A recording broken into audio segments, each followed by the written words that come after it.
नमस्कार बंधुरा मुई आजके तैरी करे देखामु मला माछेर चरचुरी करार जन्य मुई एने लइछि मला माछ धुइये परिष्कार करे आर एने लइछि आलू कुचि आर एने लइछि लबण एकटु रसुन आर एने लइछि पेঁয়াজ आर हलुद आर मरिच।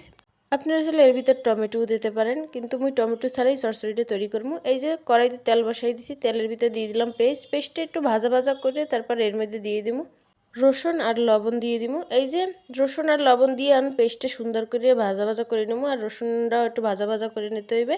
পেঁয়াজ রসুন ভালোভাবে ভাজা ভাজা হয়ে গেলে এর মধ্যে দিয়ে দিব আপনার হলুদ আর মরিচের গুঁড়া। মরিচ আর হলুদ দিয়ে একটু ভালো করে কষাইয়ে এর মধ্যে একটু সামান্য পরিমাণ জল দিয়ে ভালো করে মশলাটা কষাইতে হইবে, যাতে মশলা থেকে ভালোভাবে তেলটা ছাড়িয়ে যায়। এই পর্যায়ে কিন্তু হলুদ মরিচ দেওয়া হয়ে গেছে, আর একটু নাড়াচাড়া দিয়ে তারপর কিন্তু এটার মধ্যে একটু সামান্য পরিমাণে জল অ্যাড করে এই যে জল দিয়ে তারপর কিন্তু একটু ভালোভাবে কষাই নিতে হইবে। মশলাটা কষানোই কিন্তু সব রান্নার ক্ষেত্রেই মেইন, মশলাটা ভালোভাবে কষানো হইলে কিন্তু রান্নারই মজা হয় খেতে।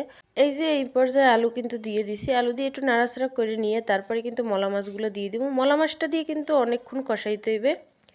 অনেকক্ষণ কষানোর পর এরপর সামান্য পরিমাণে একটু জল দিয়ে দেবেন। এই পর্যায়ে মলা মাছগুলো দিয়ে দিয়েছি, এখন কষানোর পালা। সুন্দর করে কষাই নিয়ে এরপর পরিমাণ মতো জল দিয়ে একটু ঢাকা দিয়ে দিব, জানি আলুটা মাছটা পুরোপুরি সিদ্ধ হয়ে যায়।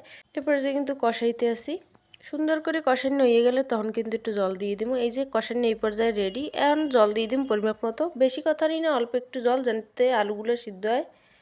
এই যে জলটা দেওয়া হয়ে গেছে, এখন কিছুটা একটু নাড়াচাড়া দিয়ে একটু ঢাকা দিয়ে দিব।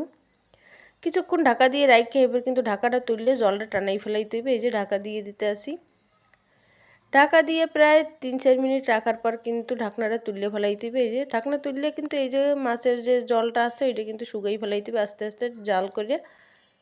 এই যে এই পর্যায়ে কিন্তু আলু সিদ্ধ হয়ে গেছে, এই যে দেখেন আলু সিদ্ধ হয়ে গেলে আর মাছের জলটাও পুরোপুরি টাইনে গেলে এরপর ধনিয়াপাতা দিয়ে লামাই নিলে কিন্তু রেডি হয়ে যাবে আলু দিয়ে মলা মাছের চচ্চড়ি। এই যে দেখেন এই পর্যায়ে কিন্তু সম্পূর্ণ রেডি হয়ে গেছেন। ধনিয়াপাতা দিয়ে কিন্তু নামাই নিতে আসি, ধনিয়াপাতাটা দিলে সুন্দর একটা ফ্লেভার আসে মলা মাছের চচ্চড়ি থেকে। যে কোনো মাছই শীতকালীন সবজিতে ধনিয়াপাতা দিলে কিন্তু খাইতে দ্বিগুণ স্বাদ হয় আর ভালোও লাগে। এই পর্যায়ে কিন্তু নামাই নেবো, রেডি হয়ে গেছে।